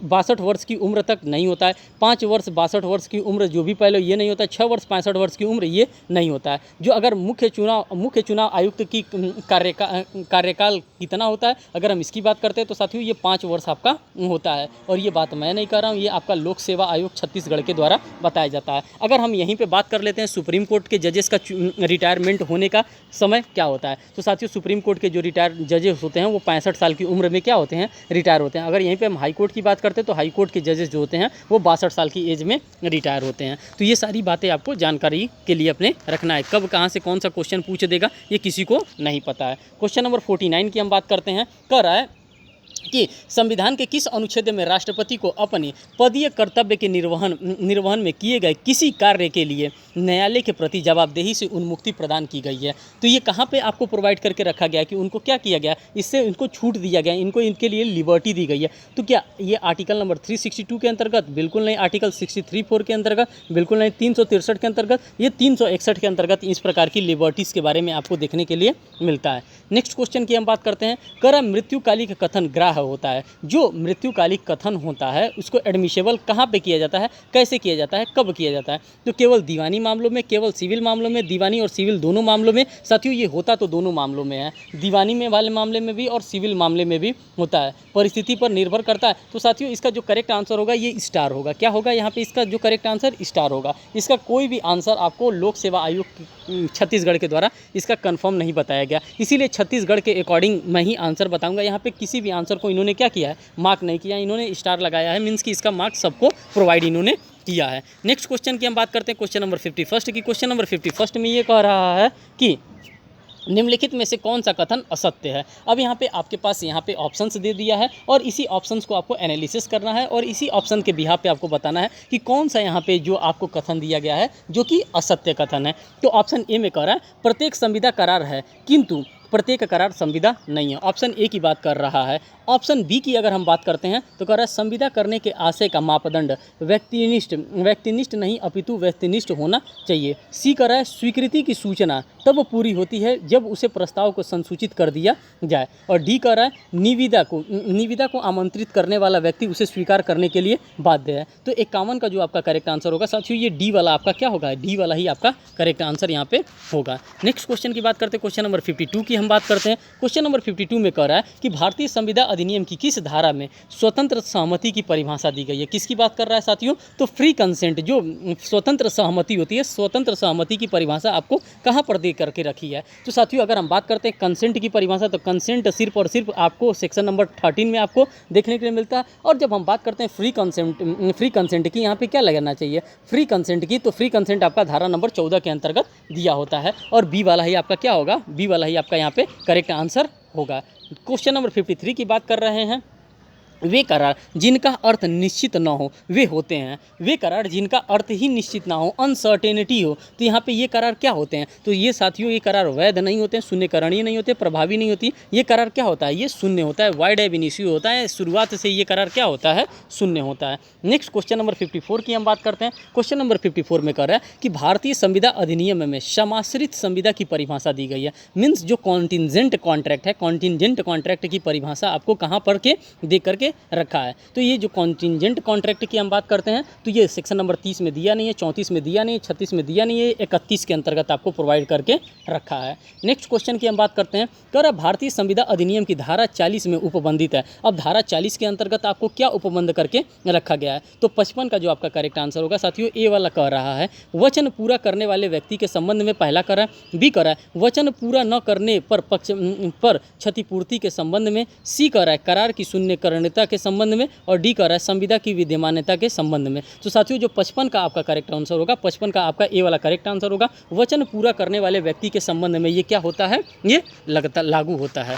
नेक्स्ट क्वेश्चन की बात करते हैं, क्वेश्चन नंबर 56 की बात करते हैं। कह रहा है क्वेश्चन नंबर 56 में कि भारतीय संविदा अधिनियम में कतिपय संविदा सदृश संबंधों को उपबंधित किया गया है। तो क्वेश्चन नंबर जो 56 है इसकी बात कर रहा है, इसका कहाँ पे लागू होगा? क्या चैप्टर नंबर 5 में होगा, चैप्टर नंबर 4 में होगा, चैप्टर नंबर 5 में, चैप्टर नंबर 6 में, चैप्टर नंबर 7 में? तो साथियों भारतीय संविदा कतिपय संविदा के सदृश संबंधों के उपबंध मीन्स कि उसी के जैसा दिखने वाले की बात कर रहा है और ये कहाँ पर दिया है? तो चैप्टर नंबर 5 के अंतर्गत आपको ये प्रोवाइड करके रखा है। ऑस्टेंसिबल ओनर टाइप का ये होता है। क्वेश्चन नंबर 57 की हम बात करते हैं। कह रहा भारतीय संविदा अधिनियम में किसी वस्तु को पाने वाले व्यक्ति के दायित्व का वर्णन कीजिए। किसकी कर रहा है? किसी वस्तु को पाने वाले व्यक्ति के दायित्व का यहाँ पे वर्णन करने की बात कर रहा है। और 57 की अगर हम बात करते हैं तो ये कहाँ पे दिया गया है? तो साथियों क्या ये धारा सेक्शन नंबर 68 के अंतर्गत दिया है कि सेक्शन नंबर 69 कि सेक्शन नंबर 17 कि सेक्शन नंबर 71? तो साथियों ये सेक्शन नंबर 71 के अंतर्गत आपको देखने के लिए मिलता है। यहाँ पे ये सभी के सभी इंडियन कॉन्ट्रैक्ट एक्ट से रिलेटेड आपके क्वेश्चन पूछे जा रहे हैं। क्वेश्चन नंबर 58 की अगर हम बात करते हैं, कह रहा है संपत्ति अधिनियम, संपत्ति अंतरण अधिनियम 1882 निम्नलिखित में से किस तिथि को प्रभावित हुआ था? किस तिथि को इसको क्या किया गया था? प्रभावित किया गया था। तो क्वेश्चन नंबर 58 की अगर हम बात करते हैं तो साथियों क्वेश्चन नंबर 58 का जो आपका करेक्ट आंसर होगा, क्या 1 मार्च 1882 को? नहीं। 1 अप्रैल 1882 को? 2 मई? नहीं। इनमें से कोई नहीं इसका करेक्ट आंसर होगा। 58 का जो आपका करेक्ट आंसर होगा साथियों, यहाँ पे डी वाला आपका करेक्ट आंसर होगा। नेक्स्ट क्वेश्चन की हम बात करते हैं क्वेश्चन नंबर 59 की। तो क्वेश्चन नंबर 59 में कह रहा है कि संपत्ति अंतरण अधिनियम में मौखिक हस्तांतरण की परिस्थितियों का वर्णन किया गया है। किसकी बात कर रहा है? कह रहा है कि मौखिक हस्तांतरण की परिस्थितियों का वर्णन किया गया है। क्वेश्चन नंबर 59 की अगर हम बात करते हैं तो क्वेश्चन नंबर 59 का आपका करेक्ट आंसर क्या होगा? धारा 8 होगा, धारा 10 होगा, धारा 11 होगा। यहाँ पे किसकी बात कर रहा है? तो जो ओरल ट्रांसफ़र की बात करता है, मौखिक हस्तांतरण की बात करता है, वो सेक्शन नंबर 9 के अंतर्गत आपको ट्रांसफ़र ऑफ प्रॉपर्टी एक्ट के अंतर्गत देखने के लिए मिलता है। क्वेश्चन नंबर 60 की हम बात करते हैं। कह रहा है संपत्ति अंतरण अधिनियम की धारा 58 में परिभाषा दी गई है। अब किस चीज़ की परिभाषा को दिया गया है? तो यहाँ पे जो दिया गया है, क्या बंधककर्ता के परिभाषा के बारे में, बंधक के परिभाषा के बारे में, बंधक धन के बारे में, इनमें से सभी के बारे में यहाँ पे आपको परिभाषा यहाँ पे कुछ सेक्शन नंबर 58 के अंतर्गत दे रखा है। क्वेश्चन नंबर 61 की बात करते हैं। संपत्ति अंतरण अधिनियम में बंधन गृहीता के अधिकारों और दायित्व का वर्णन किया गया है। कहाँ पर किया गया है? तो साथियों 61 का जो आपका करेक्ट आंसर होगा, धारा 55 से 57 बिल्कुल नहीं, 61 से 65 बिल्कुल नहीं, 67 से लेकर के 77 के अंतर्गत आपको देखने के लिए मिलता है। सेक्शन नंबर 78 भी नहीं, सी वाला यहाँ पे आपका करेक्ट आंसर होगा। 62 की हम बात करते हैं। कह रहा है संपत्ति अंतरण अधिनियम में क्रेता तथा विक्रेता के अधिकारों को दिया गया है। जो सेलर होते हैं और जो बायर होते हैं, इनके अधिकारों को कहाँ आपको प्रोवाइड करके रखा है? तो 62 का जो आपका करेक्ट आंसर होगा साथियों, क्या ए वाला बिल्कुल नहीं करेक्ट होगा, बी वाला भी नहीं होगा, सी वाला भी नहीं होगा, डी वाला आपका करेक्ट होगा, और ये धारा 55 के अंतर्गत आपको देखने के लिए मिलता है। नेक्स्ट क्वेश्चन की हम बात करते हैं, क्वेश्चन नंबर 63 की बात करते हैं। कह रहा है संपत्ति अंतरण अधिनियम में पट्टे के अतिधारण के प्रभाव का वर्णन किया गया है। अब कहाँ पे किया गया है? तो जब आप क्वेश्चन नंबर 63 को एनालिसिस करेंगे तो सेक्शन नंबर 63 के अंतर्गत आपको देखने के लिए मिलेगा इसका करेक्ट आंसर धारा 114 क के अंतर्गत नहीं है, धारा 115 में नहीं है, 117 में नहीं है। ये कहाँ आपको देखने के लिए मिलता है? तो धारा 116 के अंतर्गत आपको देखने के लिए मिलता है। क्वेश्चन नंबर 64 की हम बात करते हैं। कह रहा है संपत्ति अंतरण अधिनियम में दुर्भर दान से संबंधित उपबंध है। जो दुर्भर दान होता है, ये दुर्भर दान से संबंधित उपबंध कहाँ आपको प्रोवाइड करके रखा गया है? तो जो 64 का आपका करेक्ट आंसर होगा साथियों, 64 का आपका करेक्ट आंसर होगा। 124 में है नहीं, 125 में है नहीं, 126 में है नहीं, ये धारा 127 के अंतर्गत आपको दुर्भर दान देखने के लिए मिलता है। अगर आप PYQs, अगर आप प्रीवियस ईयर क्वेश्चंस को एनालिसिस करके जाएंगे तो डेफिनेटली आप अच्छा कर करके आएंगे अपने एग्जामिनेशन में, क्योंकि प्रीवियस ईयर क्वेश्चन एनालिसिस करने से आपको पता चलता है कि हाँ, हमें अभी फोकस्ड कहाँ पे करने की आवश्यकता होती है, और ये जो होता है ये फोकस्ड के लिए सबसे इंपॉर्टेंट चीज़ होता है। क्वेश्चन नंबर 65 की हम बात करते हैं। कह रहा है विशिष्ट अनुतोष अधिनियम 1963 के लागू होने की तिथि है। अब जो स्पेसिफिक रिलीफ एक्ट की बात कर रहा है, ये कब से लागू हुआ था? किसकी बात कर रहा है? स्पेसिफिक रिलीफ एक्ट SRA की बात कर रहा है। तो ये कब से लागू हुआ था? तो 14 दिसंबर 1963 को, 1 जनवरी 1964 तो, और इसका जो करेक्ट आंसर होगा ये डी वाला होगा। 1 मार्च 1964 को इसको क्या किया गया था? 1 मार्च 1964 को इसको लागू किया गया था। 65 का आपका जो करेक्ट आंसर होगा ये डी वाला होगा। नेक्स्ट क्वेश्चन की हम बात करते हैं, क्वेश्चन नंबर 66 की। क्वेश्चन नंबर 66 में कह रहा है कि विशिष्ट अनुतोष अधिनियम की धारा 44 का संबंध है। तो ये धारा 44 का संबंध किससे है? तो जो 66 नंबर का क्वेश्चन है, 66 नंबर के क्वेश्चन का आपका कौन सा आंसर होगा? और अस्थायी व्यादेश से, नकारात्मक करार से, क्षतिपूर्ति से, निरसन से, इसका किससे रिलेटेड है? तो धारा 44 जो है वो निरसन से रिलेटेड है यहाँ पे। नेक्स्ट क्वेश्चन की हम बात करते हैं। नेक्स्ट क्वेश्चन के अंतर्गत क्या आता है साथियों? तो नेक्स्ट क्वेश्चन के अंतर्गत क्वेश्चन नंबर 67 आता है। कह रहा है चिर अस्थायी स्वशासन व्यादेश जारी किए जाने की परिस्थितियों को विशिष्ट अनुतोष अधिनियम 1963 की किस धारा में उपबंधित किया गया है? अब कौन सा ऐसा धारा है कि किस धारा के अंतर्गत इसको उपबंधित किया गया है? तो जो आपका क्वेश्चन नंबर 67 है, किसकी बात कर रहे हैं साथियों? क्वेश्चन नंबर 67 है। क्वेश्चन नंबर 67 का जो आपका करेक्ट आंसर होगा ये बी वाला आपका करेक्ट आंसर होगा। धारा 34 इसका करेक्ट आंसर नहीं होगा, धारा 38 के अंतर्गत ये आपको देखने के लिए मिलता है। क्वेश्चन नंबर 68 की हम बात करते हैं। बाध्यकर व्यादेश जारी किए जाने की परिस्थितियों को विशिष्ट अनुतोष अधिनियम 1963 के अंतर्गत इसको क्या किया गया है? इसको प्रोवाइड किया गया है। और 68 का जो आपका करेक्ट आंसर होगा साथियों, 68 का आपका सी वाला करेक्ट आंसर होगा। धारा 39 के अंतर्गत आपको ये देखने के लिए मिलता है। नेक्स्ट क्वेश्चन कह रहा है क्वेश्चन नंबर 69 कह रहा है कि विशिष्ट अनुतोष अधिनियम मीन्स की स्पेसिफिक रिलीफ एक्ट 1963 की धारा 42 में निम्नलिखित में से किसके संबंध में उपबंध दिया गया। अब कौन सा ऐसा प्रोविज़न है जिसके संबंध में ये उपबंध आपको दे करके रखा गया है, कौन सा उपबंध है, तो धारा 42 के अंतर्गत क्या आपको प्रोवाइड करके रखा गया है। तो 69 का आपका जो करेक्ट आंसर होगा ये ए वाला होगा, नकारात्मक करार के पालन हेतु वह आदेश के बारे में आपको यहाँ पर प्रोवाइड करके रखा है सेक्शन नंबर 42 के अंतर्गत। नेक्स्ट क्वेश्चन नंबर 70 की अगर हम बात करते हैं तो क्वेश्चन नंबर 70 के अंतर्गत कह रहा है कि किसी लिखत के मीन्स की जो निगोशिएबल इंस्ट्रूमेंट एक्ट होता है, किसी लिखत में इस्तेमाल की गई तिथि को परिसीमा काल की गणना हेतु किस कैलेंडर के मुताबिक माना जाएगा। अब यहाँ पे पूछ रहा है कि लिमिटेशन पीरियड देखने के लिए किस कैलेंडर के अकॉर्डेंस में हमको उसको देखना होगा। तो साथियों आप सभी को पता है कि जो हम लोग कैलेंडर फॉलो करते हैं वो ग्रेगोरियन कैलेंडर फॉलो करते हैं, और इसी ग्रेगोरियन कैलेंडर्स के अकॉर्डेंस में हम सभी डेट को क्या करते हैं, एनालिसिस करते होते चलते हैं। हम ना हिंदू कैलेंडर फॉलो करते हैं, ना इंग्लिश कैलेंडर, ना इस्लामिक कैलेंडर, हम जो फॉलो करते हैं वो ग्रेगोरियन कैलेंडर्स को फॉलो करते हैं, और इसी के अकॉर्डेंस में हमारा लिमिटेशन पीरियड भी चलता है। क्वेश्चन नंबर 71 की बात करते हैं, कर जहां किसी वाद को दायर करने के लिए कहीं पर कोई परिसीमा काल नहीं दिया है वहाँ उसकी परिसीमा की अवधि होगी। अब उसकी परिसीमा की अवधि क्या हो सकती है, वहाँ पे उसका लिमिटेशन पीरियड क्या हो सकता है। तो साथियों अगर नॉर्मल हम लिमिटेशन पीरियड की बात करते हैं तो लिमिटेशन पीरियड हमारा नॉर्मली 3 वर्ष का हमारा लिमिटेशन पीरियड होता है। नेक्स्ट क्वेश्चन की हम बात करते हैं, कह रहा है चिरभोगाधिकार द्वारा सुखाधिकार प्राप्त करने के लिए समय सीमा भारतीय परिसीमा अधिनियम की किस धारा में उपबंधित किया गया है। तो साथियों जो 72 नंबर का आपका क्वेश्चन है, 72 नंबर का आपका जो करेक्ट आंसर होगा ये बी वाला करेक्ट आंसर होगा। ये धारा 25 के अंतर्गत आपको प्रोवाइड करके रखा गया है। क्वेश्चन नंबर 73 की अगर हम बात करते हैं तो क्वेश्चन नंबर 73 में कह रहा है कि वाद दायर करने के अधिकार के प्रारंभ होने से पूर्व मृत्यु होने के प्रभाव को भारतीय परिसीमा अधिनियम की किस धारा में उपबंधित करके रखा गया है। तो 73 का जो आपका करेक्ट आंसर होगा साथियों 73 वाले में ए आपका करेक्ट आंसर होगा, धारा 16 के अंतर्गत ये आपको प्रोवाइड करके रखा हुआ है। क्वेश्चन नंबर 74 की हम बात करते हैं, कर भारतीय परिसीमा अधिनियम की धारा 6 में विधि निर्योग्यता का आधार बताया गया है, मीन्स की डिस्क्वालिफिकेशन के आधार को किस ग्राउंड्स को बताया गया है। और 74 का जो आपका करेक्ट आंसर होगा साथियों ये डी वाला करेक्ट आंसर होगा। इसमें से सभी की बात करता है, अल्पवयस्कता की बात करता है, विक्षिप्तता की बात करता है और मंद बुद्धि की बात करता है। इनमें से सभी की बात यहाँ पे कर रहा है क्वेश्चन नंबर 74 में। नेक्स्ट क्वेश्चन की बात करते हैं क्वेश्चन नंबर 75 में। क्वेश्चन नंबर 75 में कह रहा है कि रजिस्ट्रेशन एक्ट के अंतर्गत निबंधन के इंस्पेक्टर जनरल की नियुक्ति की जाती है। तो 75 का जो आपका करेक्ट आंसर होगा साथियों यहाँ पे देखिए ए वाला कर रहा है राष्ट्रपति के द्वारा, तो बिल्कुल नहीं। केंद्र सरकार की सलाह पर राष्ट्रपति द्वारा, बिल्कुल नहीं। राज्यपाल की सिफारिश पर राष्ट्रपति, राज्य सरकार के द्वारा क्या किया जाता है, यहाँ पे नियुक्त किया जाता है। क्वेश्चन नंबर 76 को एनालिसिस करते हैं। कह रहा है कि जब किसी जिले के रजिस्ट्रार का पद अस्थायी रूप से रिक्त होता है तो अस्थायी व्यवस्था होने से पहले तक की व्यवस्था को रजिस्ट्रार का कार्यभार सौंपने का अधिकार है।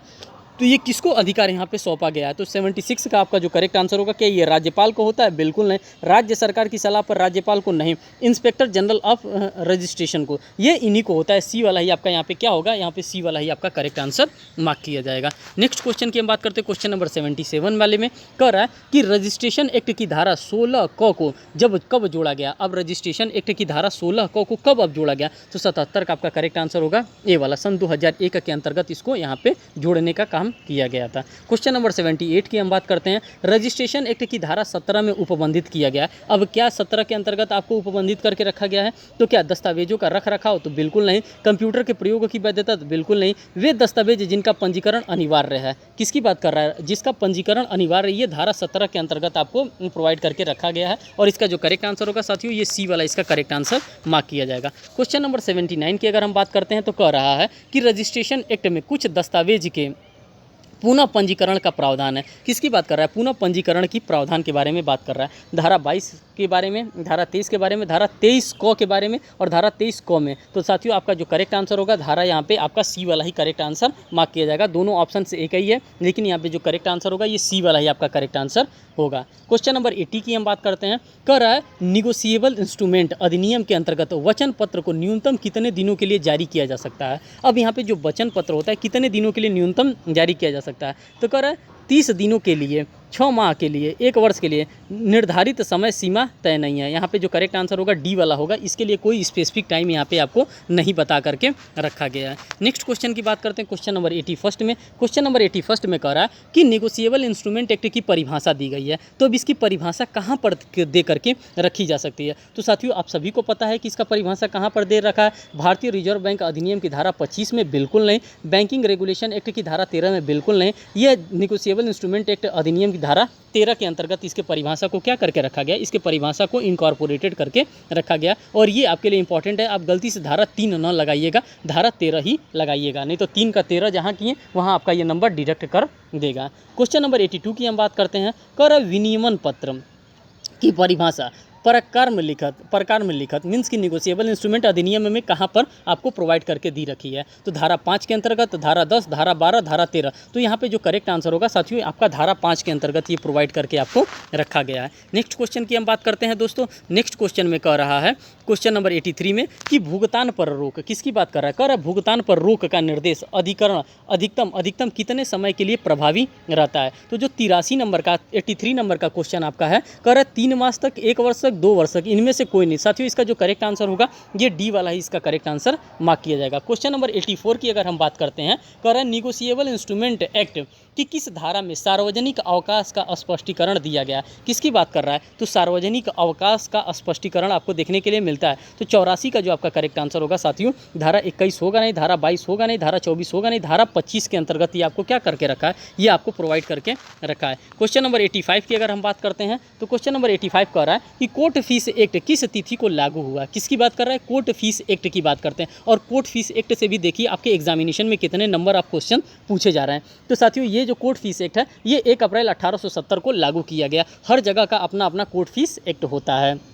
अब कोर्ट फीस एक्ट किस प्रकार से प्रोवाइड किया जाता है, जैसे कोई स्टैम्प के पेपर में कोर्ट फीस एक्ट को आप प्रोवाइड कर रहे हैं, डाक टिकट के रूप में आप कोर्ट फीस प्रोवाइड कर रहे हैं। तो इन तमाम तरह के तरीकों से आप क्या कर सकते हैं, कोर्ट के अपने फीस को यहाँ पे आप प्रोवाइड कर सकते हैं जिस प्रकार से वहाँ पे लिया जाता होगा।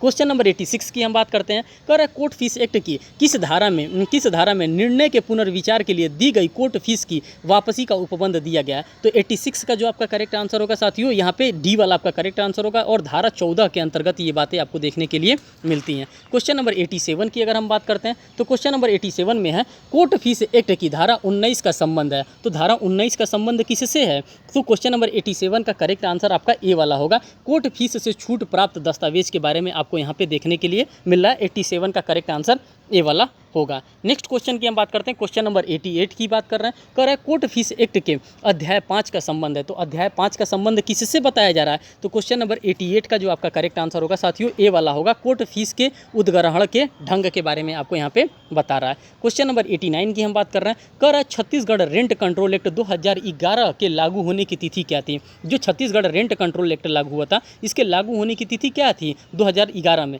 तो साथियों इसके लागू होने की 23 मई 2011 था नहीं, 1 जून 2011 था नहीं, 1 जुलाई 2012 था नहीं। इसका डेट क्या था, तो डी वाला इसका करेक्ट आंसर होगा। 6 नवंबर 2012 इसका करेक्ट डेट यहाँ पे मार्क किया जाएगा। नेक्स्ट क्वेश्चन की बात करते हैं। क्वेश्चन नंबर 90 की बात करते हैं। तो क्वेश्चन नंबर 90 के अंतर्गत हमको देखने के लिए मिलता है कि छत्तीसगढ़ रेंट कंट्रोल एक्ट 2011 में रेंट कंट्रोल ट्रिब्यूनल की शक्तियों का उल्लेख किया गया। किसकी बात कर रहा है, जो रेंट कंट्रोल ट्रिब्यूनल है उसी रेंट कंट्रोल ट्रिब्यूनल के बारे में आपको बता रहा है। इसका जो करेक्ट आंसर होगा धारा 8 के अंतर्गत आपको देखने के लिए मिलता है। क्वेश्चन नंबर 91 की अगर हम बात करते हैं, कह रहा है छत्तीसगढ़ रेंट कंट्रोल एक्ट 2011 की अनुसूची 1 का संबंध है। तो अनुसूची 1 का संबंध किससे है, तो इसका करेक्ट आंसर बी होगा। किराएदार के अधिकरणों से इसका संबंध के बारे में हमको देखने के लिए मिलता है। नेक्स्ट क्वेश्चन की हम बात करते हैं। क्वेश्चन नंबर 92 नंबर की कह रहा है कि छत्तीसगढ़ रेंट कंट्रोल एक्ट 2011 में भूस्वामी के अधिकारों का उल्लेख किया गया। किसके बारे में, तो जो भूस्वामी है उसी भूस्वामी के अधिकारों के बारे में उल्लेख किया गया। ये अनुसूची 1 में बताया नहीं गया,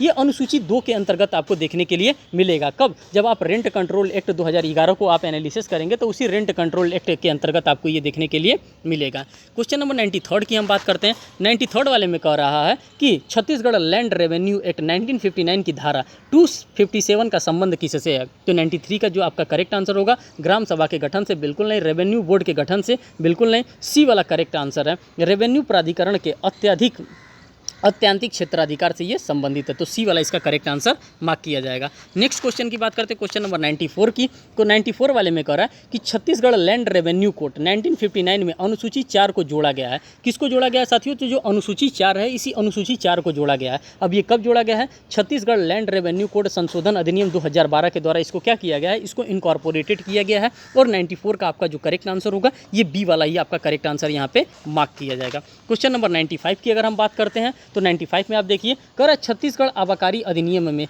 किसी पेय को देसी मदिरा घोषित करने का अधिकार निहित है। तो अब किसको निहित किया गया है? तो 95 का जो आपका करेक्ट आंसर होगा साथियों ये डी होगा। ये राज्य सरकार को है कि वो किसको देसी मदिरा के अंतर्गत रखने का प्रयास करता है, किसको देसी मदिरा के अंतर्गत वो रखता है। क्वेश्चन नंबर 96 को एनालिसिस करिए। कह रहा है छत्तीसगढ़ आबकारी अधिनियम में, छत्तीसगढ़ आबकारी अधिनियम में किसी पेय को विदेशी मदिरा घोषित करने का अधिकार दिया गया है। अब 96 का जो आपका करेक्ट आंसर होगा साथियों, केंद्र सरकार को बिल्कुल नहीं, राज्य सरकार को बिल्कुल नहीं, आबकारी आयुक्त को बिल्कुल नहीं, ये किसको दिया गया है? ये राष्ट्रपति महोदय को ये पावर यहाँ पे प्रोवाइड करके रखा गया है। कह रहा है कैंटोनमेंट क्षेत्र में मदिरा बिक्री हेतु लाइसेंस देने के लिए किसकी पूर्व अनुमति की आवश्यकता होती है? तो 97 का आपका जो करेक्ट आंसर होगा साथियों ये राष्ट्रपति को नहीं होता है, केंद्र सरकार को नहीं होता, रक्षा सचिव, ये जो वहाँ का कमांडिंग ऑफिसर होता है, इसी कमांडिंग ऑफिसर के पास पावर होता है कि वो इस प्रकार का निर्देश जारी कर सकता है। क्वेश्चन नंबर 98 की हम बात करते हैं। कर छत्तीसगढ़ आबकारी अधिनियम के अंतर्गत कितने वर्षों से कम की उम्र के व्यक्ति को मदिरा बेचने पर प्रतिबंध लगाया गया?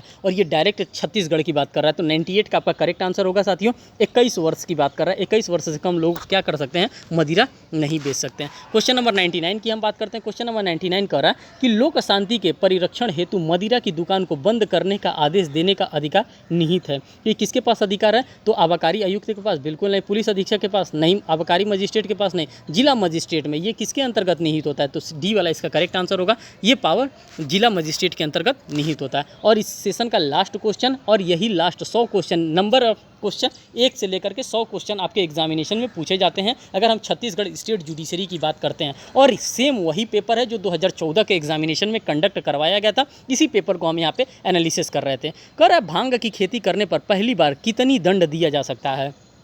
तो साथियों इसका करेक्ट आंसर ये होगा 6 महीने से 2 वर्ष तक का कारावास तथा 10,000 से 50,000 रुपये तक का यहाँ पे क्या किया जाएगा? आपको अर्थदंड मीन्स की यहाँ पे पेनाल्टीज आपके ऊपर इम्पोज की जा सकती है। अब साथियों यहाँ पे आप देख सकते हैं यही आंसर्स मैंने आपके सामने लगाया है। जो आंसर आपका यहाँ पे स्टार बना करके छोड़ दिया उस आंसर को मैंने क्या किया? उस आंसर को मैंने नहीं बताया, क्योंकि यह लिखा भी है कि ये जो भी आंसर है ये आयोग के द्वारा क्या है? ये आयोग के द्वारा गलत है। तो साथियों ये था आपका पूरा सेशन। अगर आपका पॉजिटिवली इस पर कमेंट आता है, आप लोग का अगर प्यार आता है, आप लोग इसको शेयर करते हैं, तो 2015 का भी जो पेपर कंडक्ट हुआ था छत्तीसगढ़ स्टेट जुडिशरी का, तो 2015 का भी मैं पेपर आपके सामने इसी प्रकार से एज यूजुअल डिस्कस करूंगा। साथ ही साथ कोर्ट फीस एक्ट, जो आपका लिमिटेशन एक्ट है, बाकी जो भी एक्ट हैं सभी एक्ट को हम क्या करेंगे? बाय द टाइमिंग धीरे धीरे आपके एग्जामिनेशन से पहले सभी चीज़ों को मैं कंडक्ट करवाता हुआ चलूँगा। साथियों इसको छत्तीसगढ़ स्टेट जुडिशरी के प्लेलिस्ट में इस वीडियो को डाल दिया जाएगा। आप वहां से क्या करेंगे? आप इस वीडियो को आप यहां से कलेक्ट भी कर सकते हैं। अगर आपको लगता है कि इसका पीडीएफ भी आपके पास होना चाहिए